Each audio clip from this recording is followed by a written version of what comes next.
to my channel as a cuber, and over here you can see I've got my two cubes, 3x3 and a 2x2, and I think you might find the similarities between them. See, I have made the cube in a cube pattern in them.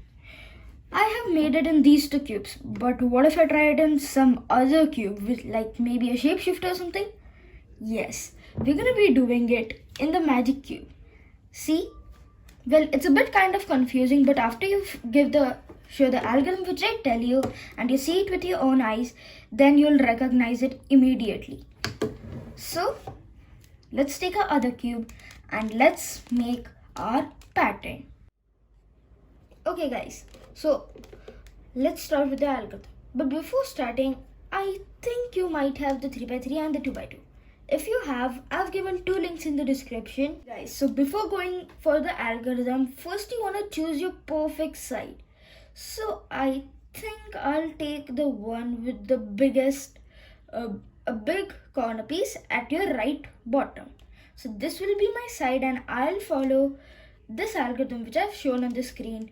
So let's do the algorithm right now. So F,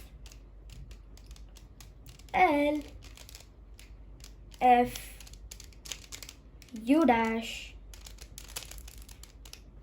R, U, F2, L dash 2,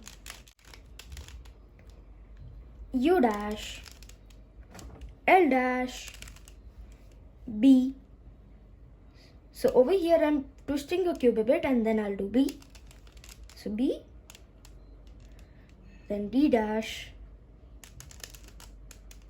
L dash, oh no, B dash, L dash 2, and U.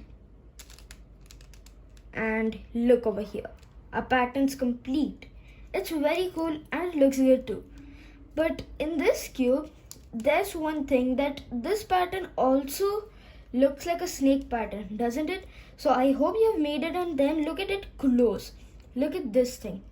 As it is popped out, it looks like an actual snake, right? So this might be a 2-in-1, but these pieces are not the same. So, well, let's call it a cube in a cube. So yes, our cube in a cube is complete over here. So thank you guys for watching. And this is Adrit as a Cuber signing off with a pattern in the magic cube done.